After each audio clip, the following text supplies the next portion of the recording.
I could tell you all sorts of things about Paul, but I'm not going to because I think his message is just too important to eat into anymore. So without any further ado, I'd like to welcome Paul Brest. Thank you. I wonder whether the talk should be called Philanthropy with or without Anesthesia, based on that opening metaphor.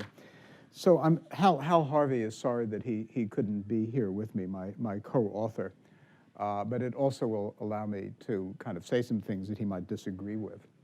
I'll talk a little bit. I'm not going to talk about the book as such, except to tell you that our notion was that this would be a book that would be found in the self-help section of bookstores, but it would be of airport bookstores, but it would be in the executive air terminal.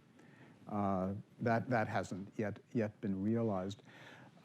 Afterwards, we can, I'm happy to tell you something about the process of writing a book. A number of you, probably many of you, have written code with other people. And writing a book with one other person has its own complexities, not different ones from when you're sharing code. What I want to talk about is not the book as such, but the only thing I really know about, which is strategic philanthropy, and that's what the book is about. And strategic philanthropy is basically about reaching a goal.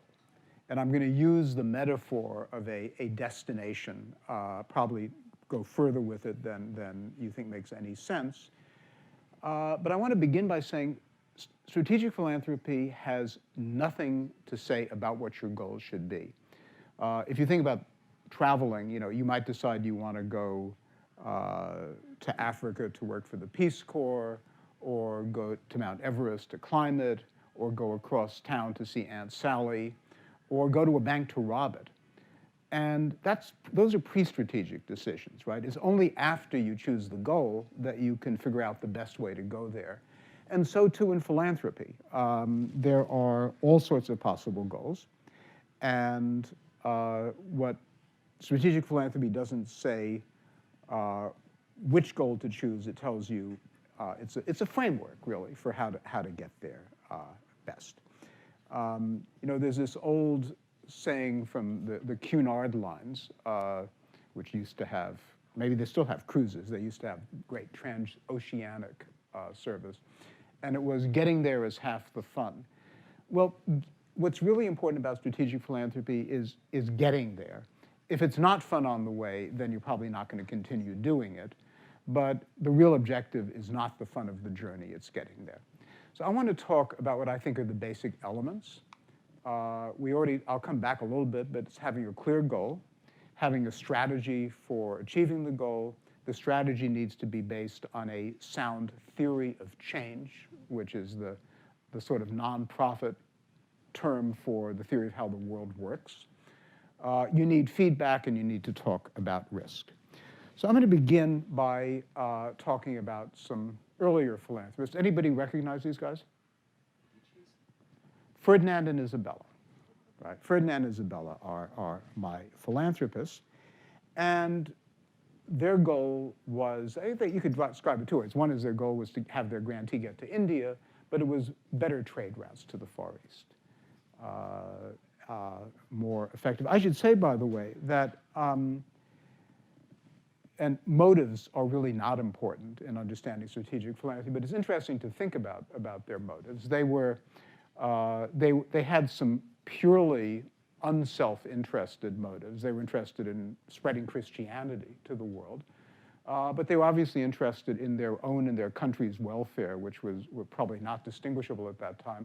So you could think of them as sort of early mission-related philanthropists in the same way that Google's philanthropy is mission-oriented as well, doing good, but also connected with the company's mission.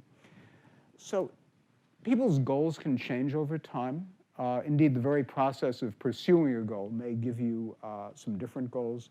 But at any given time, you need to know where you're going, right? That's sort of a tenet of strategic philanthropy. It may be fun to tootle around in the, I wonder what's blocking the top of the thing. But, oh, you know what this is? I don't have, well, doesn't matter, as long as we can see part of the pictures. That no one is going to pay a nonprofit organization just to go sailing around the bay just for the fun of it. You need to have some sort of destination.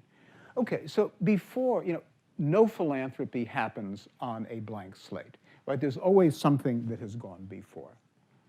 And the first thing to do if you're a philanthropist starting an area is learn what the relevant knowledge is in the field. At this point, Ferdinand and Isabella look to the Hogwarts Press's classic book on navigation in the 15th century, and they learn about navigation, weather, ships, whatever they need to learn about.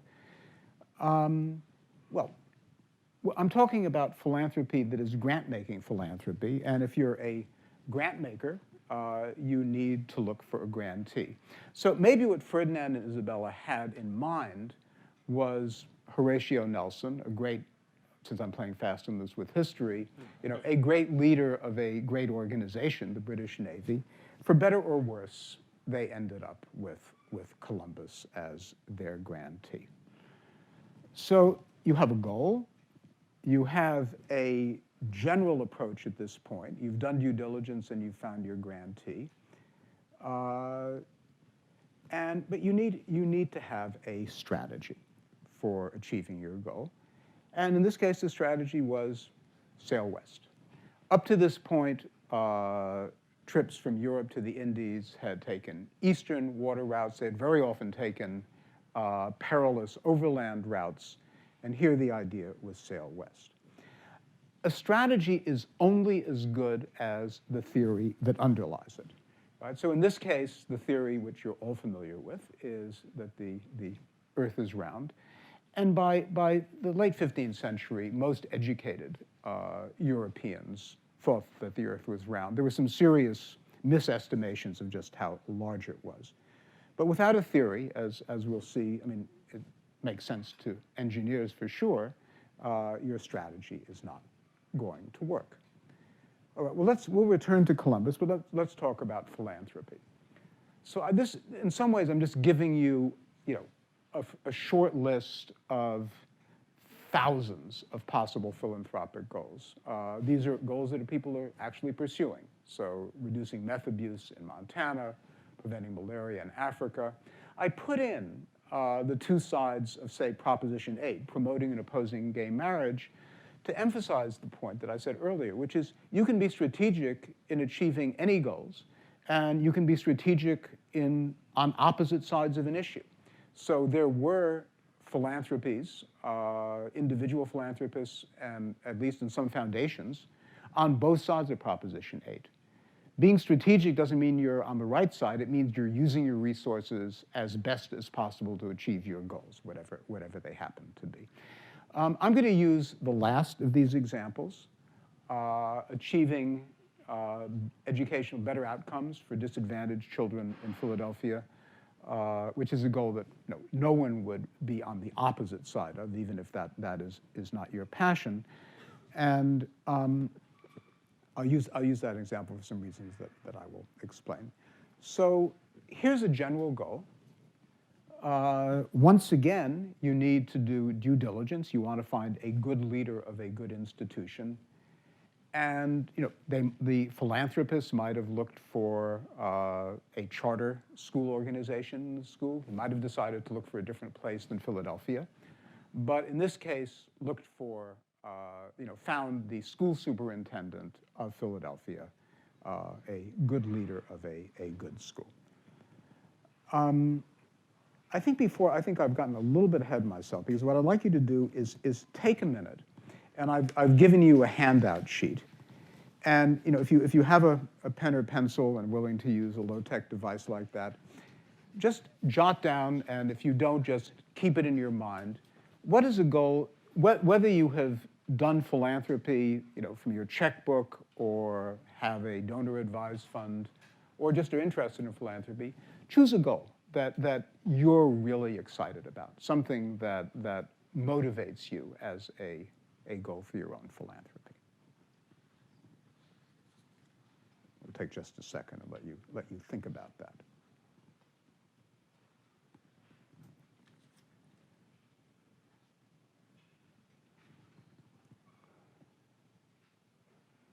All right, so I won't ask you to do the due diligence part, but we'll come back to some other parts of the form.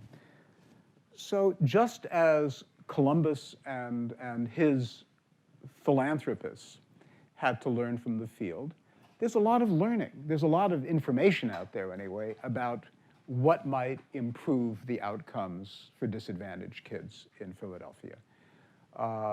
Some places have tried dressing the kids in school uniforms. Teach for America has bright, committed kids from universities starting to teach. KIPP academies have long school days and long school years, and so on and so forth. What's really important is that you have some reason to believe that the activity you're engaging in, having school uniforms, whatever it is, leads to better outcomes. You need to fill in, and this is sort of a basic tenet of strategic philanthropy or any sort of strategy, you need to fill in the blank, and you can't rely on a miracle. If you haven't filled in the blank between your activity and the outcome you have, and sometimes it's a number of steps you need to fill in, then you expect a miracle to happen. And social change is so hard that the likelihood of a miracle is really, really small. So take a moment. You set out a goal. Take a moment and jot down for yourself. Nobody is going to call on you to answer this. What is your general strategy, and what is the theory that underlies it? The equivalent of sail west being the strategy and the earth is round being the theory. What's going to get you to your philanthropic goal?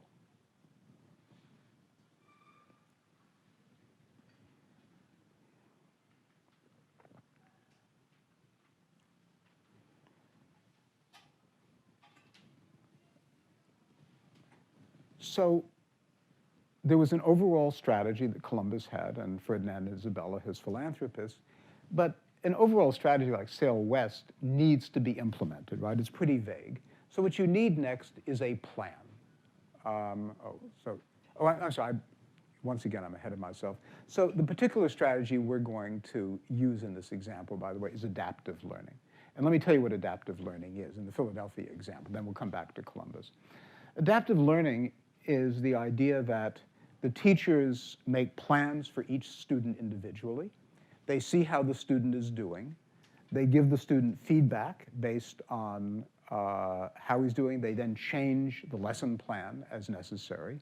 So it's a continuous loop. The theory is that will lead to better educational outcomes. And I use it, the reason I like it, because I think it's a metaphor for philanthropy, as you'll see by the time we're done with this, that philanthropy also is adaptive, and feedback plays a really important role. All right, so back to what a plan is, though. So it wasn't just enough to say, let's sail west. Columbus needed, and his philanthropists needed, a business plan, how they need to buy and provision the ships and recruit a crew. But then you also need to chart the course. You need to chart the course well. And so too, in our school example, adaptive learning is a kind of broad idea, but you need to implement it. So you need to train the teachers in assessment. The teachers need to specify achievement goals for each student. They need to translate those into assessments for each student. And it's sort of a recursive process, which ultimately leads to improved outcomes. So my question for you is, what's your plan? That would probably take longer to really specify, but you had a general strategy. What do you actually need to do to make it work? For example, if you're interested in reducing teen pregnancy, then you'd probably have a teen pregnancy clinic, and the strategy would be to recruit the kids you thought you wanted to work with, to recruit counselors, and so on and so forth. So what would be a strategy for achieving your goals?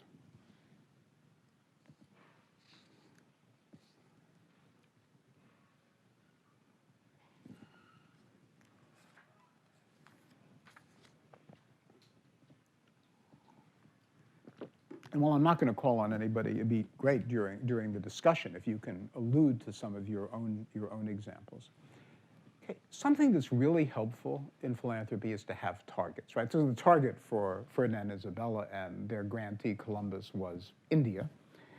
In this case, the philanthropist and the school superintendent have agreed that in 2008, only 60% of fifth graders were doing math at grade level, and the goal is by 2012 to have 80%. Now you might say, gosh, I mean, why not aim for 100%? Because the target, you've done fundraising campaigns, the target needs to be ambitious but realistic. There's sort of two reasons to have targets. One is everybody knows what they're aiming for, you hold yourselves accountable to try to achieve it. There's another reason that's sort of structural. There's nothing like a target to clarify what your goal is, right? As going between let's improve outcomes for disadvantaged kids and saying, this is actually what we want to accomplish. You know if you're there. You know if you've gotten to India. So you might jot down a target for it could be ideally numerical, but it might be a qualitative target that you and somebody else could agree on that you had achieved it or not. How you would know whether you had actually achieved your goal.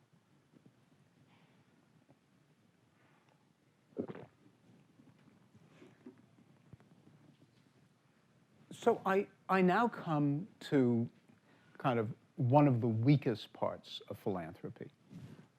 Surprisingly weak, although I think there's work in remedying it. And that is getting feedback. Oh dear, I don't think Columbus is, so that's okay. So what Columbus had, Columbus basically relied on a compass and dead reckoning.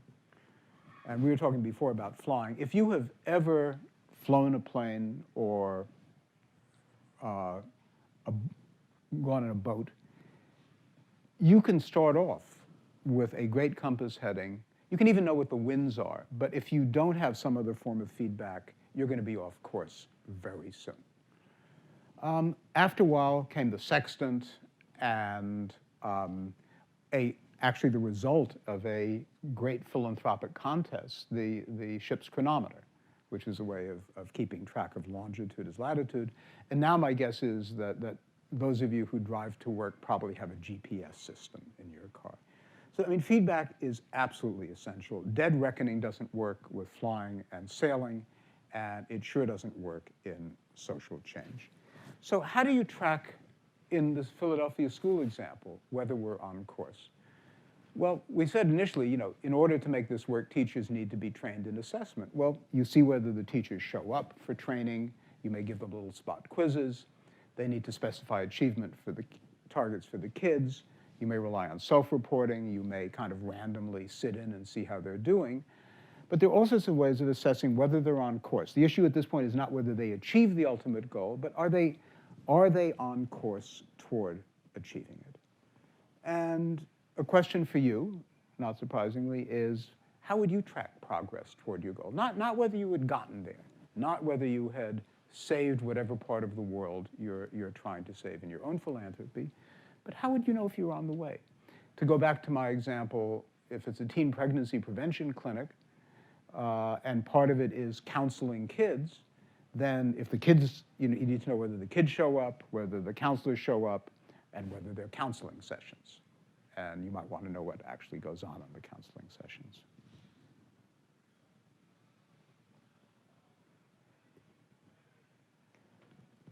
So Columbus's tracking was as good as it could be at the time. The basic theory of change, the basic idea that the Earth was round, was right. But the map was sort of incomplete, as you know. And Columbus's voyage turns out to be an example of failed philanthropy, right? The crew may have been really happy in where they ended up, but the philanthropists were disappointed in the result. There's a lot of failed philanthropy. I mean, a lot of philanthropy is like this in the sense that it's high risk. the likelihood of achieving your outcome is not so great. Of course, unless you're clear about what your goals are, and that's why targets help, you don't even know whether you achieved your outcome as well. So how did our project in Philadelphia work? Well, there have been, if you look at a whole lot of different studies, not in any one city, adaptive learning can make a huge boost, especially for disadvantaged kids, 7/10 of a grade level. Did it actually work in Philadelphia? I don't know. For one thing, the reason I used Philadelphia as an example was it's the only place where I could see something that said Philadelphia, the name of the school district. I couldn't find a slide that had other school districts. So it's hypothetical. But there are a lot of reasons that adaptive learning might work in general and might not work in a particular case. It might be that the population is a different one, or that it's just not implemented very well, right? Because implementing any social change strategy, an educational strategy, for example, is difficult. So I mentioned the failed philanthropy of Ferdinand and Isabella, and let's talk a little bit about risks in philanthropy. The risks for Columbus and his grantee were all the risks of navigating the ocean in those days, and the risk that the crew might mutiny because they ran out of provisions or they were afraid of falling off the face of the earth, and the risk of falling off the face of the earth. That was a possibility. For most of philanthropy, the risk is not endangering life and limb, although sometimes it is. It's that you have put money into something. You put a lot of money into something, and it just doesn't turn out to work. And you might think for a moment about what the risks are in your own plans. Where could things go wrong in a way in your own strategic plan that the money would turn out to be wasted? Where are the possibilities for failure the greatest? How do you know if a risk is worth taking? Because I'm going to suggest, when I think about the work at the Hewlett Foundation, where I work, I would say that a huge amount of the philanthropy we do has a lower than 50-50 chance of succeeding. So how do you think about risk? Well, some of you are probably familiar with kind of a simplified version of expected return. Expected return is the benefit if everything works out, discounted by the possibility that it won't work out over the cost. And what I want to suggest is this is a healthy way, a good way of thinking about risk, even if you can't quantify. And I think philanthropy could do a lot more work in quantifying both what the benefit is and what the probability of achieving the benefit is than we do for the most part. But even where you can't quantify, the first point I want to make is we think this way in everyday life, right? We certainly think about business investments, right? And so I mean, this is a hard time to talk about what a safe investment for your personal IRA is, but you can put it under your mattress or put it in a government bond, and it's very low risk and low return, or you can put it in something riskier. We think about it when we get car insurance, when we go out of Fry's and somebody tries to sell us a extended warranty for the product, probably not a good idea, but so we think about it. I think it's a good way to think about philanthropy for these reasons. First of all, if you don't recognize the risks, you're not going to know how to mitigate them. Right? If you don't know where the dragons are, if you're crossing the ocean, you're not going to know how to avoid them. And philanthropy is full of dragons. And it justifies, this is the expected return approach, it justifies high risk, high return ventures. The Hewlett Foundation has made the single largest commitment in its history, $100 million a year for 5 years to support work to reduce climate change. In fact, Hal Harvey, my co-author, we spun off an organization that he's running called Climate Works. The likelihood that all of the philanthropy together is going to change government policies that will ultimately change CO2 emissions, I would put it far less than 50%. but boy, is the impact important if the theory of change is right, and we have good reason to think that it is, that CO2 emissions do cause global warming, and global warming is likely to do damage. If there's, the word failure is a dirty word in the nonprofit sector in general and in philanthropy. And talking about risks is a way of talking about failure in a rational way. I mean, there's no venture capitalist who doesn't expect quite a few of his or her investments to fail, and philanthropy is not all that different. And it can help understand your own risk tolerance as an individual or foundation. Some people are willing to take huge risks, others want things to be safer. So let me stop there. Actually, I want to show you one last slide, then I want to leave time for Q&A. So I was thinking when I thought that Hal wasn't going to be here, that this is the one picture in the book. We have a few cartoons, but this is one picture that we designed, and this is Hal's, among Hal's many contributions, but something that I think Hal is proudest of in the book. And it's a way of thinking about your own philanthropy, which is, imagine a scale. You could have a more complicated scale, but imagine 3 vectors. One is the problem that you're dealing with. You can talk about philanthropy in terms of opportunities or problems. I think problem orientation is probably a good way. Is the problem you're dealing with one that affects the quality of life, or does it affect life itself? So quality of life, you might decide, to build a football field or support arts organizations in your community. And at the other extreme is the extinction of life or much of it through nuclear proliferation, nuclear explosion, climate change, what have you. That's one axis.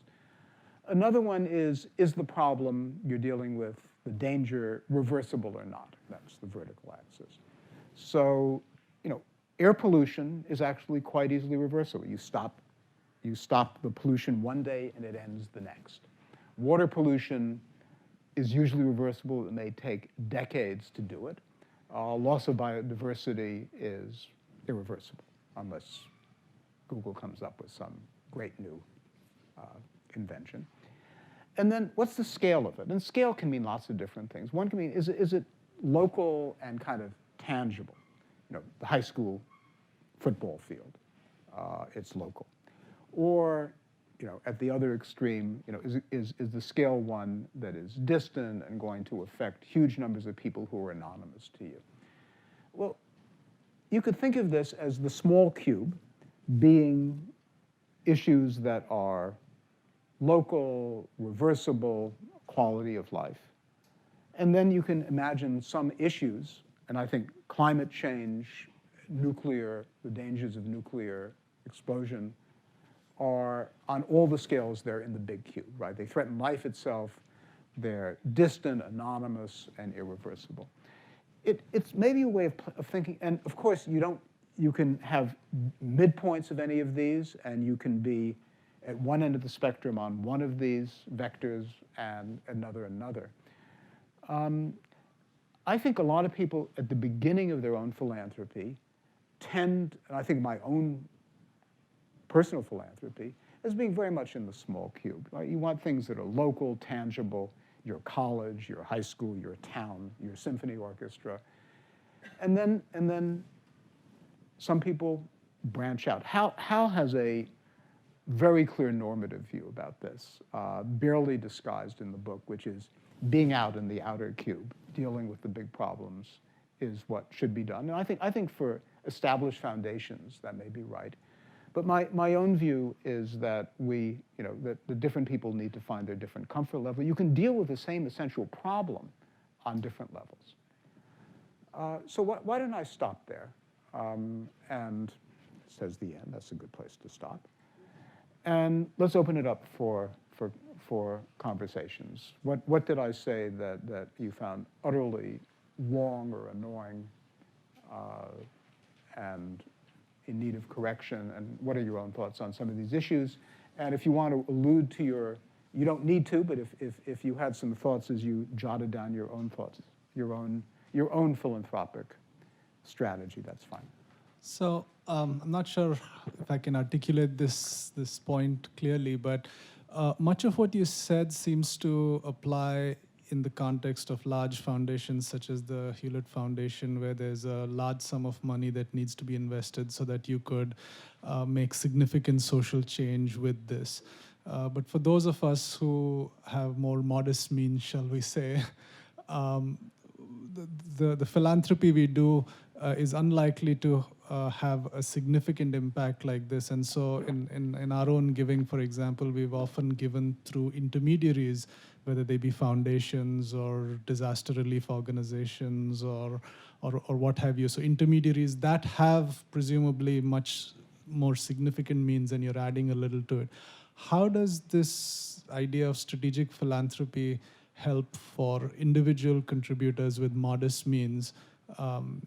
It's not as clear to me. Right, I think that's, the book says, this book is written for anybody who gives away between $100,000 and $100 million a year.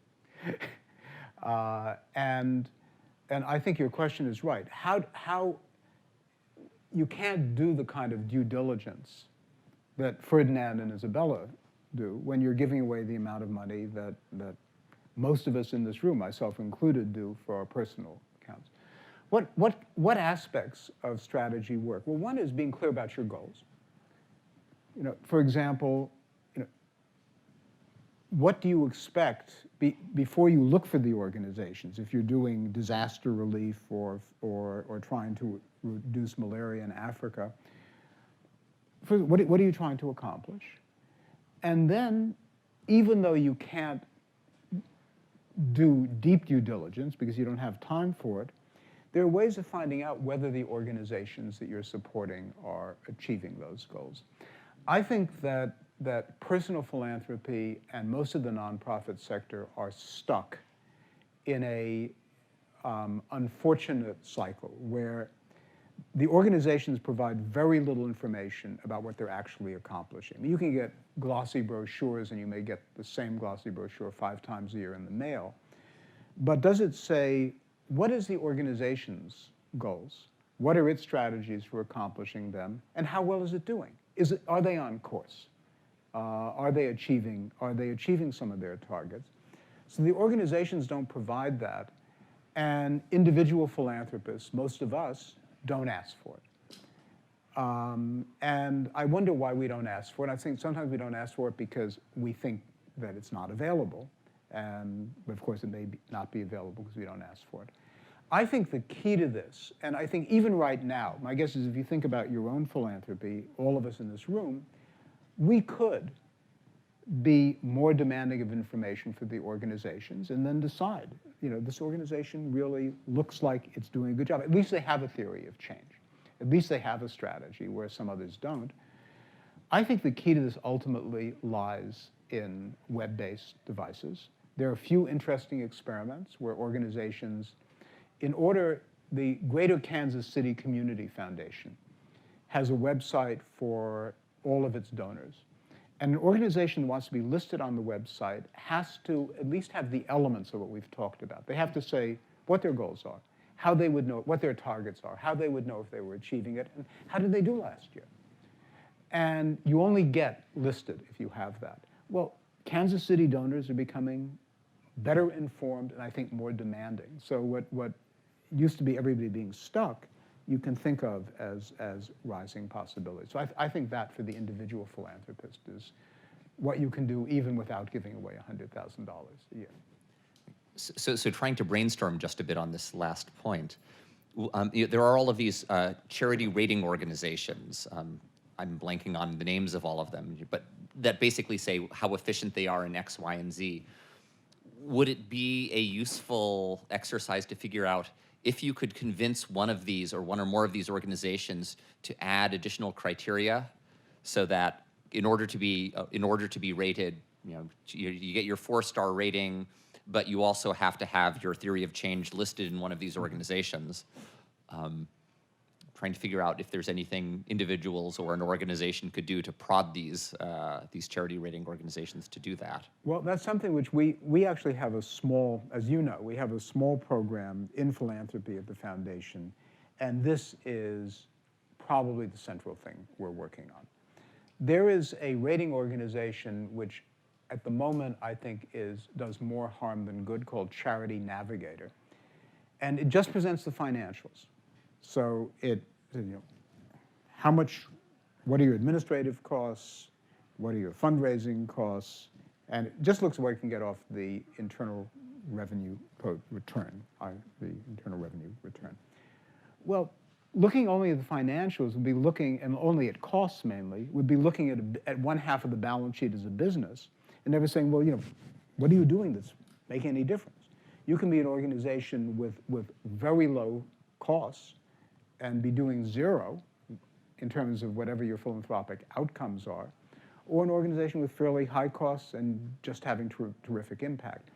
The new head of Charity Navigator has said that he wants to move to more outcome-oriented measures. And I think that's been a bit of peer pressure. It's been people like me and others saying that they're harmful. We'll see where it goes. It's much easier to just look at the metrics off the IRS return than it is to look at outcomes.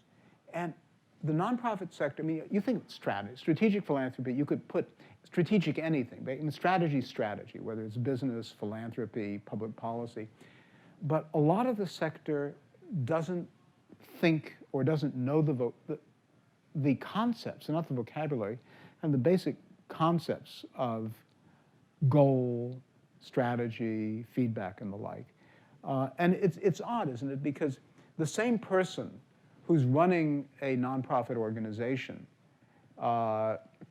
who can't tell you what their goals are and how they're going to achieve it, if they're doing a home improvement project, they're building a new sun porch, can basically does strategy in this way. So it's a matter, I think, of educating the organizations, and I think that the web-based services like this are going to make all the difference.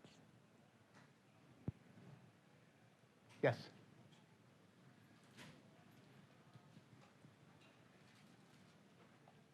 Hi, I have a question about risk. If you are strategizing about how to go about your project, and you discover that the risk is extremely high, how do you work through that in the sense of being able to solicit funds or persuading people to come to your cause if you know specifically that there is a high risk? And I know you're saying, well, the payoff has to be extremely high, but how do you advance that argument? What has been your experience on addressing risk? Right. So in some ways, it could be that the nonprofit sector has benefited from the fact that nobody ever talks explicitly about what the risk is. And that, if you put your money into something and the organization says, there's only a 1 in 100 chance it will succeed, that may demotivate people. Let me come back to that response, but then talk about the problem of demotivation. But if you actually think about the charity that any of us do, right? If you're giving to your high school football team or to the San Francisco Symphony, which the Hewlett Foundation does, the latter, not the former, the risks are very low, right? And, nonprofit arts organizations are in a lot of peril right now, but the San Francisco Symphony is going to be here next year, and your contribution to it is going to help. But think about work, whether it's trying to reduce malaria in Africa, or improve the environment in some part of California. We put money into something which is, doesn't seem all that risky, which is improving air quality in the Central Valley, Fresno and other areas where diesel and other pollutions just makes people very sick. Because the work is policy change, and any work that involves policy change is high risk, there's no assurance that we're going to succeed, or other foundations working in this are going to succeed. And you can succeed, and then there can be a setback, right? So that the economic problems of the valley have resulted in what looked like we were on a trajectory to success suddenly being cut because it costs money to reduce diesel pollution. I guess I think this is maybe more optimistic than realistic, that if organizations are really candid about the risk, but also what the potential returns are, that will create a conversation at a higher and more realistic level. You know, every time somebody puts money into cancer research or research on any disease, the likelihood that a particular research team is going to come up with something is very low. You hope that enough people will put enough money into different approaches. I just want to say one thing about, you know, I teach in my, I used to be at Stanford. I continue to teach one course on judgment and decision-making in a public policy program. And the judgment and decision-making literature, which asks how people actually, it's not the normative literature of how, you know, what a good model for decision-making is, like expected return, is how do people actually make decisions, has sort of some depressing thoughts for a strategic approach to philanthropy, which is when people start being very cognitive rather than emotional about philanthropy, they give less. If you want to, there's a depressing experiment where if you want people to give for hunger in Africa, and you show them a picture of one starving child, they'll give this much. If you show this child and then give statistics about starving children, they will give less. So it looks like it may actually involve different parts of your brain, and when the cognitive rather than the emotional parts of the brain light up, you become less philanthropic. I don't think that's an issue for philanthropy for foundations, especially where you're giving away other people's money. But it's a little bit worrisome in terms of asking organizations to be really articulate about their goals and their achievements. Go ahead. Hi, thanks for the talk. It's been very useful. I had an example, and there are a few examples like this of philanthropic projects where many of the steps seem to be kind of not applicable. And so I'm going to give the example of Proposition 8, right? So the goal is clear. The strategy is reasonably clear. There's an organization called No on Prop 8, and you would donate to them, and they had a set of things they were planning to do. There was actually no way to track progress. You'd know on a certain date whether you'd succeeded or you'd failed. Right. And the risks are unknown, right? You don't know what the chance of success is. How would the Hewlett Foundation think of a problem like that? So policy, a huge amount of the work we do involves policy change. And I think you're right that with policy change, whether it's Prop 8 or Waxman-Markey, which a lot of our grantees have been working on, you know, it's passed the House, the climate cap legislation, risky in the Senate. Unlike the symphony or unlike feeding starving children, right? If you're giving to a food bank, assuming the place is even halfway well run and you can find out, every additional dollar provides more food, and it's linear, or more or less linear. With policy change, and you can think of No on Prop 8 as being, I mean, it was an attempt to influence policy, not by a legislature, but by the whole electorate. It's not linear.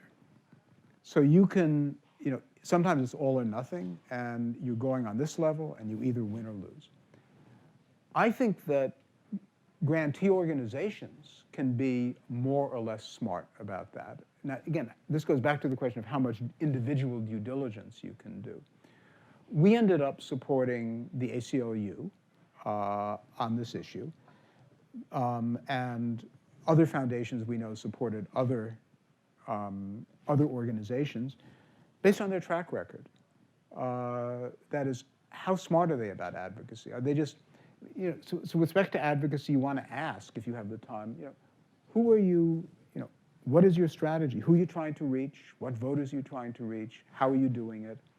The ACLU had an interesting strategy for trying to get on college campuses, young voters. But I think, so the answer is it's really hard to quantify.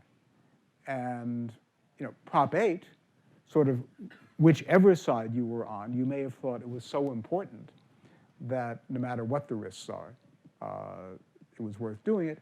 And in fact, you had enough public opinion polls to know that the risks seemed to be roughly 50-50, right? Because I mean, the electorate was pretty divided ahead of time. I mean, I think about the work we're doing in climate, we're supporting in climate change, where it has to pass the House.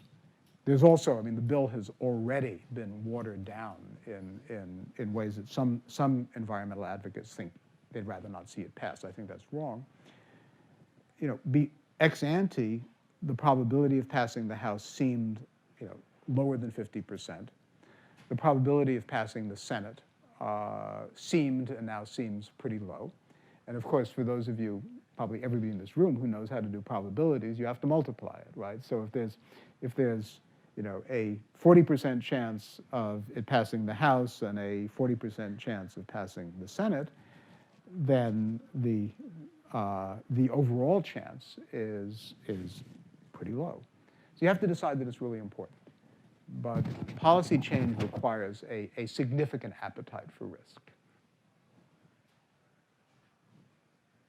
Okay, thank you. I think we're just about out of time now, so I want to thank Paul one more time for coming out. And so first, thank you. Thank you.